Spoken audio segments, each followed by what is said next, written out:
Fais tout de suite quelque chose d'étrange mais essentiel.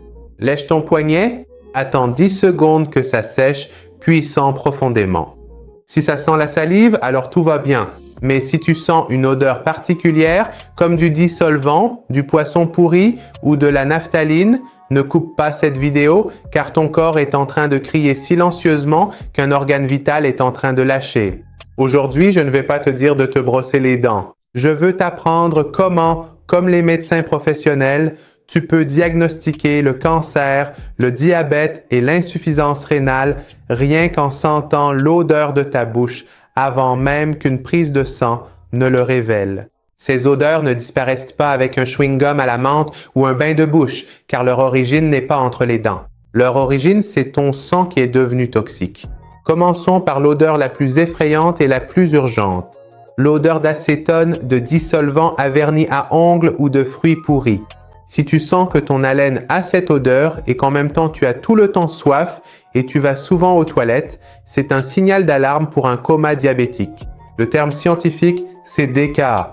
Quand le pancréas ne produit plus d'insuline, les cellules affamées commencent à consommer les graisses du corps et produisent une substance toxique et acide appelée cétone. Le corps essaie d'éliminer cette toxine par les poumons, ce qui donne cette odeur d'acétone. Beaucoup de gens pensent qu'ils sont simplement en train de suivre un régime et de brûler des graisses, mais en réalité, leur sang devient acide. Et si tu ne vas pas aux urgences, tu pourrais perdre connaissance dans quelques heures et ton cerveau pourrait enfler. Le point suivant est peut-être dégoûtant, mais c'est une réalité scientifique. Une haleine qui sent les selles.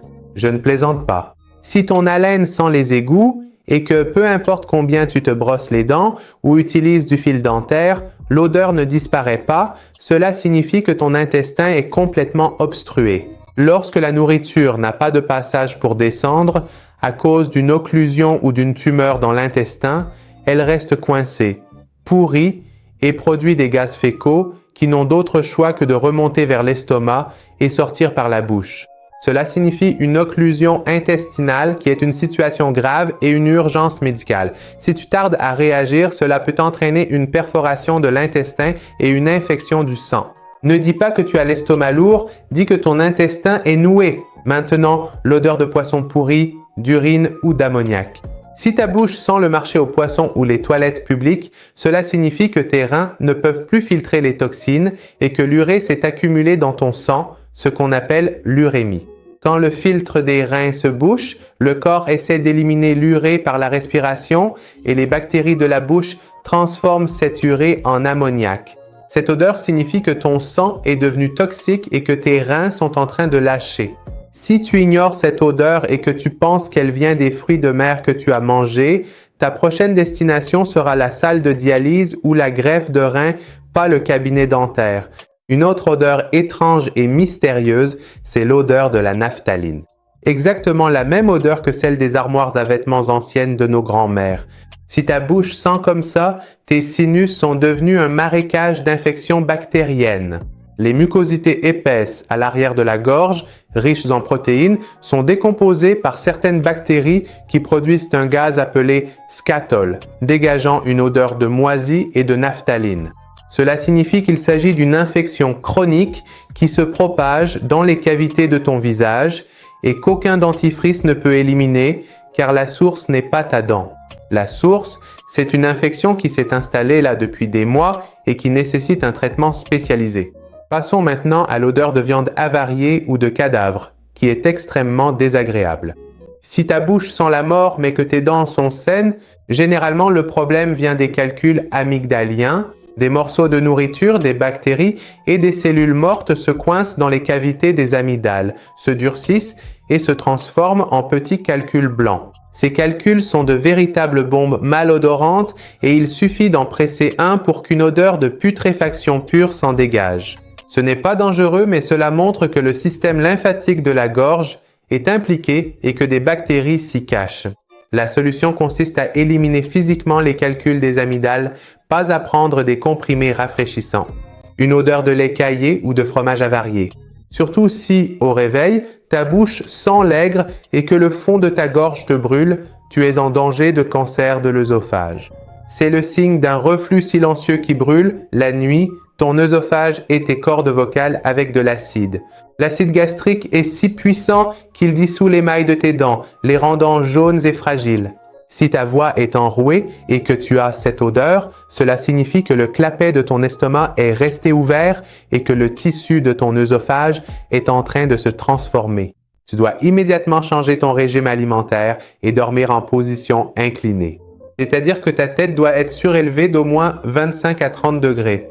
Odeur d'œuf pourri ou de soufre.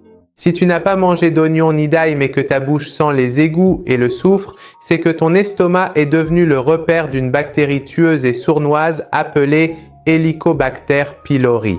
C'est ce que les gens appellent le microbe de l'estomac. Cette bactérie se protège en produisant des gaz soufrés et c'est la principale cause des ulcères et du cancer de l'estomac. Cette bactérie est en train de percer lentement la couche protectrice de ton estomac. Ne pense pas que c'est juste une mauvaise haleine ordinaire. Cela signifie que tu as une infection active dans ton ventre qui nécessite un traitement antibiotique combiné avant qu'une hémorragie gastrique ne survienne. C'est une odeur particulière que les médecins appellent odeur de terre humide ou de moisie. Cette odeur est directement liée au foie et son nom scientifique est Foetor hepaticus. Lorsque le foie, à cause d'une cirrhose ou d'une hépatite, ne peut plus détoxifier le sang, des composés soufrés toxiques pénètrent dans le sang, atteignent les poumons et sont expulsés par l'expiration. Si le blanc de tes yeux est aussi un peu jauni et que ta bouche dégage cette odeur étrange et terreuse, tu dois aller à l'hôpital immédiatement car ton foie est en train d'entrer dans une phase d'insuffisance aiguë et il ne peut plus éliminer les toxines de ton corps. Odeur de levain, de pain ou de levure. Va devant un miroir et regarde ta langue. Si une épaisse couche blanche et fromagère recouvre ta langue et que ta bouche sent la boulangerie ou la bière, cela signifie que ton corps est infecté par un champignon. Une infection appelée candida. Cela survient généralement après une consommation excessive d'antibiotiques ou chez les personnes diabétiques. Cela signifie que l'équilibre des bonnes bactéries de ton corps est perturbé et que les champignons ont pris le dessus.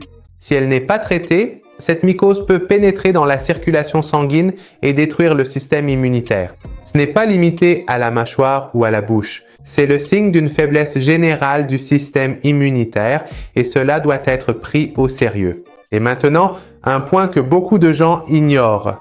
Une odeur de poussière ou de vieille cave. Si tu as la bouche sèche le matin et que ton haleine a cette odeur, cela signifie que tu as perdu l'or liquide de ton corps. Ta salive est riche en oxygène et l'oxygène est l'ennemi juré des bactéries responsables de la mauvaise haleine. Lorsque, à cause de certains médicaments comme les antihypertenseurs, les antidépresseurs ou en dormant la bouche ouverte, la salive s'assèche, la bouche devient un paradis pour les bactéries anaérobies. Ces bactéries, en l'absence d'oxygène, se multiplient 10 fois plus vite et provoquent la carie dentaire. Cette odeur signifie qu'une carie silencieuse est en train de se produire dans toute la bouche et il faut immédiatement t'hydrater et dégager ton nez. Je veux vous donner la conclusion rapide et vitale à la fin de la vidéo. La mauvaise haleine n'est pas un tabou. C'est un diagnostic médical gratuit et intelligent. Utiliser un bain de bouche ou du chewing-gum ne fait que masquer le problème et effacer la vraie question. Et cela te fait perdre le temps précieux pour traiter un cancer ou une insuffisance rénale. Si tu as constamment l'une de ces odeurs, va voir un spécialiste en médecine interne au lieu d'aller à la pharmacie. S'il te plaît, envoie cette vidéo à quelqu'un qui pense que sa mauvaise haleine est héréditaire ou qui mâche tout le temps du chewing-gum pour la masquer. Peut-être qu'avec ce simple geste, tu sauveras sa vie et tu éviteras une catastrophe silencieuse. Merci d'être resté avec moi jusqu'à la fin de la vidéo. Regardez aussi ces vidéos pour plus d'informations, s'il vous plaît. À la prochaine vidéo, que Dieu vous protège.